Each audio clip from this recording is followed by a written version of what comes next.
to another unboxing video. Yeah, it was a while and I didn't do a complete video for Economist and Cocoon, but I talked about it so often in my beer and music videos or vinyl blind date, when I grab here somewhere, get something out and talk or try to talk about what I was finding here. So yeah, here is Economist double CD and Cocoon, both albums on one CD. You need that stuff, definitely, so there's no need to talk about it. But today we go back even more years. This is 2000s, this is the 90s. Now we go back to the early 80s. You might remember that we, Golden Core, the label, we did a double CD in fall 2020. The work was going on through the whole summer. It was a lot of work to do that thing. A compilation double CD called The Best and the Wear of Gamma Records. So Gamma Records, the German music publisher with all these labels. SL Records, Sri Lanka, Peak, Hot Blood Records, Tales of Thrash. What else do we need? Camel. There's a lot of labels. There was never a Gamma Records album. Yeah, but while I was doing research, I found out about some really old, or more or less the first few albums of this company. And yeah, this is stuff you never heard before. A few collectors, of course, know it. And of course, it's 1980 and 1981, what I found there. It's not typical, it's not yet heavy metal. So it's somewhere in between 70s hard rock and some bands have progressive elements, progressive rock elements. Others are just plain and simple hard rock. Then we have some symphonic and bombast in the proto metal. So there's a lot of stuff to explore. And I showed that album before. It's only on CD yet. Maybe we should do a vinyl of that too.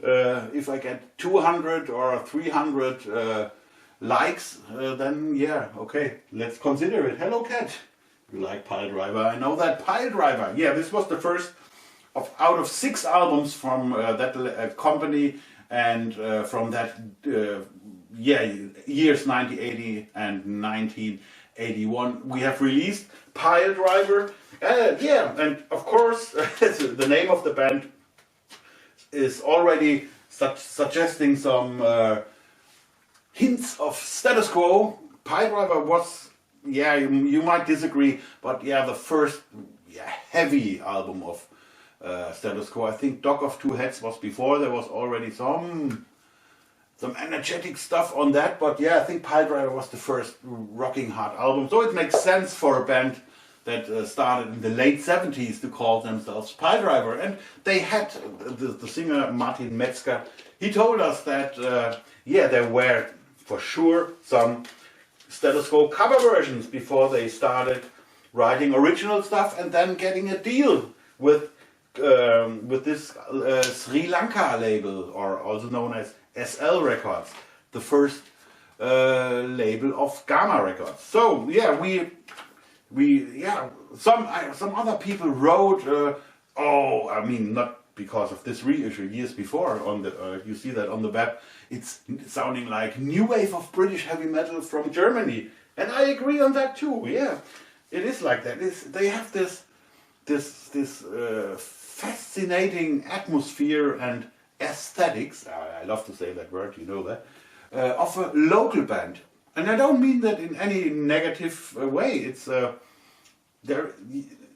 band can't have that all the time. If they would go on, if they would have gone on. Oh my God, that's not easy for a German without beer right now. I'm pretty sure they would have changed to a more, you can say professional sound and more polished. I don't think that would have been great. This is great. Letters of Steel, the only album of PILEDRIVER.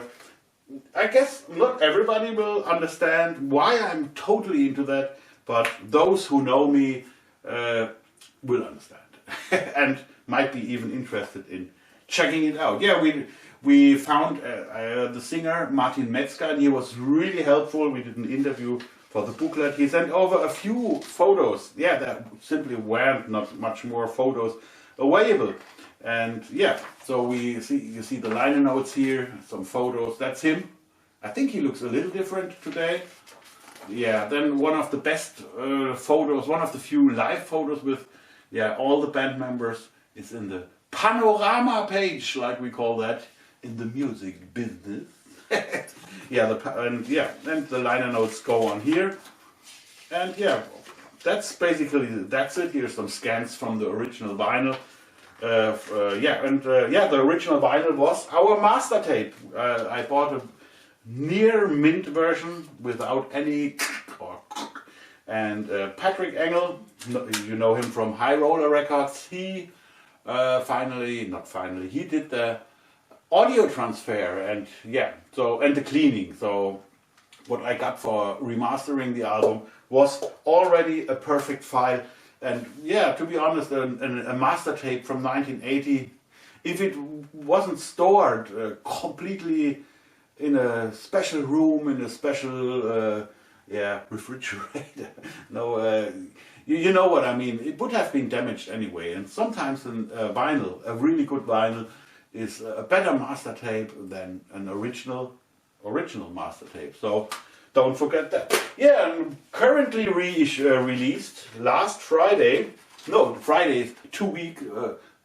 Friday, not last Friday. The Friday before the last Friday. In German, it's vor 2 Wochen.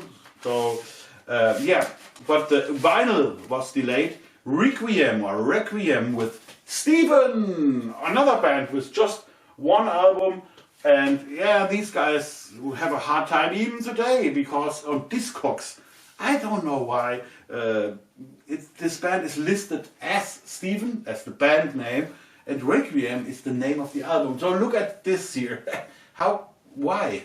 Why would you think that Steven is the band name here? This makes not much sense. It makes no sense at all. Yeah, I created I need to peel that off. Yeah, we have stickers now saying what's inside, so people know that it's something really special, something rare in the original form. I made a new back cover. It looks a little more nice than the original. Yeah, with already some of the credits you need to know. Of course, it's a good old Golden Core vinyl, 180 gram, I would say. Golden Core label, but it looks like the Sri Lanka, the original label from that album, which you can see here. Even the red is pretty much, I think I got that red, not bad. Yeah, here you can see both. That's the replica, and this is the original. Yeah, and you already see here is just the inlay, like a printed inner sleeve, but that's more easy to do, so let's do that, we always say. Yeah, and here's the liner notes that can also be found in the CD of that album. It's the same track list, so the content is more or less the same like on this sheet here. I think it's 8 pages booklet that we were able to do for Requiem. Yeah, and we met, we were able to track down one musician. It's Tommy Klaus. And you might know him from bands like Rebel with John Lawton from Uriah Heep or Lucifer's Friend on vocals. And later on, Tsar from Germany. Also, I think at least one album was also with John Lawton. Yeah, and he was really helpful with creating these liner notes. He gave an interview and I was able to type down something cool for this album, which goes on here.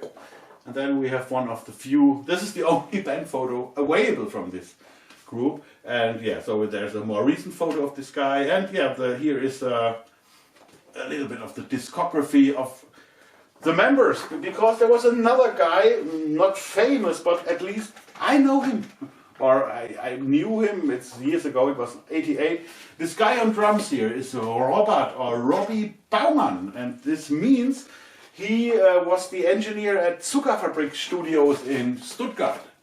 And heavy metal fans will now get nervous because they remember he was the guy and the studio was used after Gamma Records stopped working at their own studio called Spiegel Studio.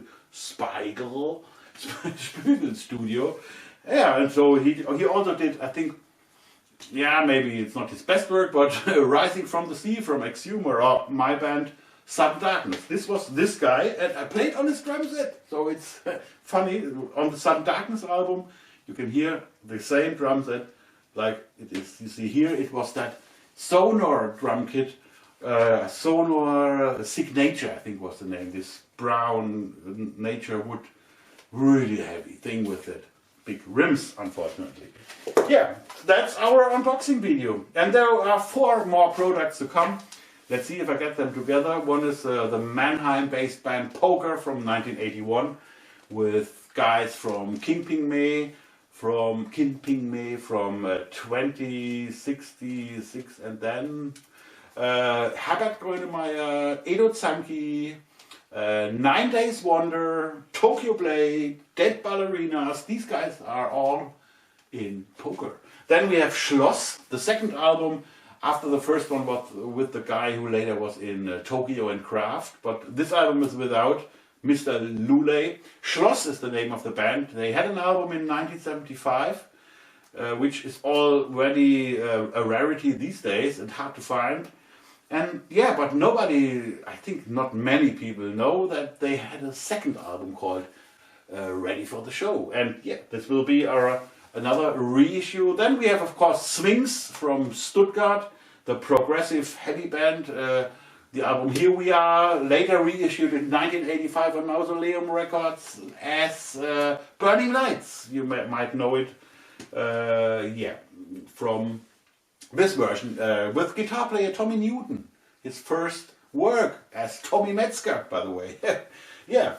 What else do we have? Floating Opera, an album with Peter Garatoni on drums from Gamma Records. Yeah, one is missing, I think. Still Swings, Poker, Floating Opera, Schloss. And these 2, no, we got it. So that's the special, yeah, late 70s, early 80s sound that, or proto metal that we present on in a special variety, but because this is proggy here, heavy prog with some yeah, pomp elements, sometimes even AOR, then it's really heavy again. It's a great album. The first reviews are great. By the way, same with PILEDRIVER. Fantastic reviews so far. So we are really happy, and I think you need Requiem, this cover artwork. I love that. It's so cool. While PILEDRIVER is more funny and cool at the same time. So yeah, that's it for now. Unboxing time is over. I will have a beer now and then listen to Requiem.